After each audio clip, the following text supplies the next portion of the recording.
Corey Schwartzman. Welcome back to the Winning Series, Winning in Recovery. In this section I want to talk to you about the polygraph. Now, there are two different models out there. There's those that do use the polygraph and those that don't, as far as clinicians and counselors.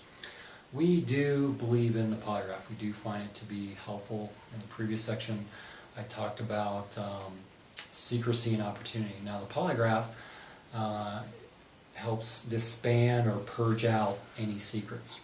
Like I said before, I've had couples, I'm their 20th or 30th therapist, and then each and every time the reason they're not getting better is the secret, whatever the secret may be, has not been brought into the light.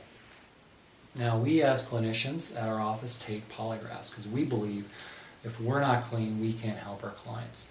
Now, as far as I know, we're probably the only clinic in the nation that does this. Not only as men, but as the female counselors too. Now let me talk about what is a polygraph. A polygraph measures your pulse, your heart rate, your sweating, and your physiological responses to questions. Now there's two different types of polygraphs out there. The old type is the analog, the new type is the digital. Computer generated and hooks it right into your computer. Now there are times when the analog actually is the better test to do than the digital. But that's something I'm not really going to get into today. Now why do we do polygraphs? Again, it's the secret that keeps the person sick. And now for him, it's going to help him be set free. Now after a polygraph, a lot of men, even though painful, they feel free. I call it the dump truck effect. They feel like they're driving away in their dump truck, they just dumped their pile of manure, and they're driving along wanting to high-five their wife, but where's their wife? Well, she's under the manure pile he just dumped, fighting for her life.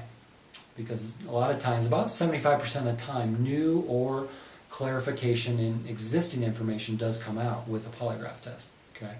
Now for her, the experience is very different. He has known all this information his whole life, and now it's out.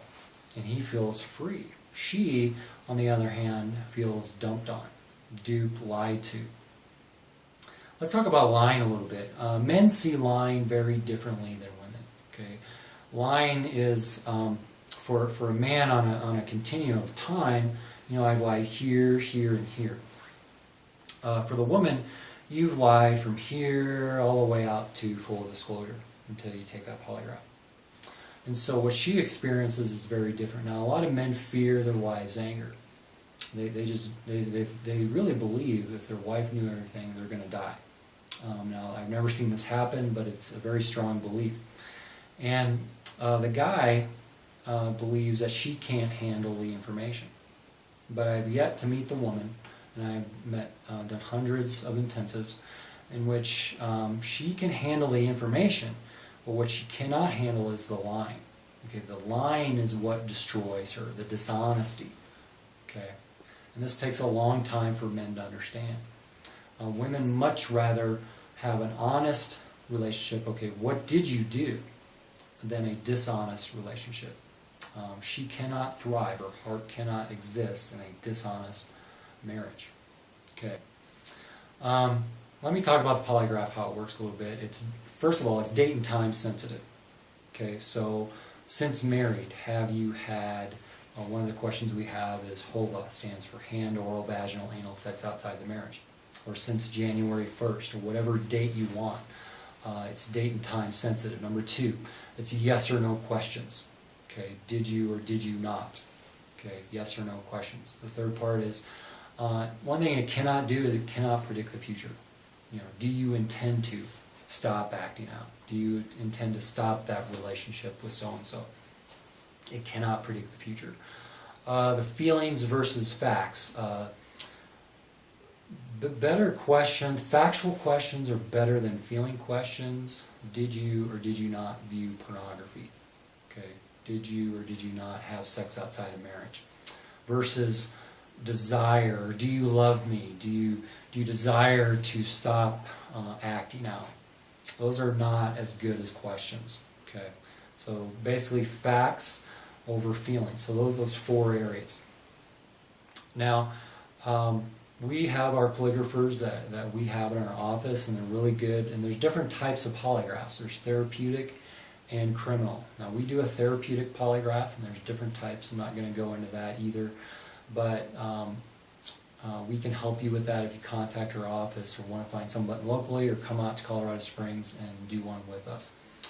The next thing I want to talk about is sometimes defining. The thing that makes polygraphs effective is I've had guys pass polygraphs but still be lying. So, like, did you or did you not contact Susie? He'll pass that. He's not contacted Susie. But Susie has contacted him. Okay. Another one, masturbation. Sometimes we have to define the words. Grooming, masturbation, these pornography in itself has to be a term sometimes defined by the couple. Masturbation, I like to define as touching myself to arousal, yet without ejaculating and still masturbating. Because again, I've had guys pass that, and they've been touching themselves in the shower or whatever, but not ejaculating, because they simply define masturbation only if I ejaculate. But that's still masturbating because of the brain activity that's still going on. Okay. Next I want to talk about sobriety versus recovery. Now, sobriety is a behavior change. And when I worked in corrections, there's a lot of sober people in corrections. Okay, they don't have access to drugs or alcohol. Sobriety is forced on them. Okay, but that doesn't mean they're in recovery. Okay, recovery is a heart change. It's a desire. I want to get better. Okay, so I want to make that clarification. Just because somebody is sober does not mean somebody's in recovery. Along with this section, I want to talk about boundaries and consequences. We believe in a proactive approach. In the resources and services clips, I talked about acting out. Again, acting out is sex outside of marriage, porn, or masturbating is all a definition of acting out. So we like a proactive approach. So if I break my boundaries, then I have to pay a consequence. Okay. Now the consequence should be painful or motivational. Okay. So it's usually a stimulus being applied, or a pain stimulus being applied, or a pleasure stimulus being removed. So if I break my boundary, and I like guys to set up strike 1, 2, or 3, then I have to pay a consequence. Strike 1 might be I have to tell my wife or my sponsor or my group within 24 hours. Then I need to go without coffee for a week, carbs, sugar, or I have to give money to a political party I don't like, or a charity. Really, the sky's the limit on what you want your consequences to be, but it's a proactive approach to if I act out, I don't want to pay that consequence. Therefore, I'm not going to act out. Okay, so boundaries, those 3 boundaries, and then consequences, and then set them up, strike 3, each one progressively more painful.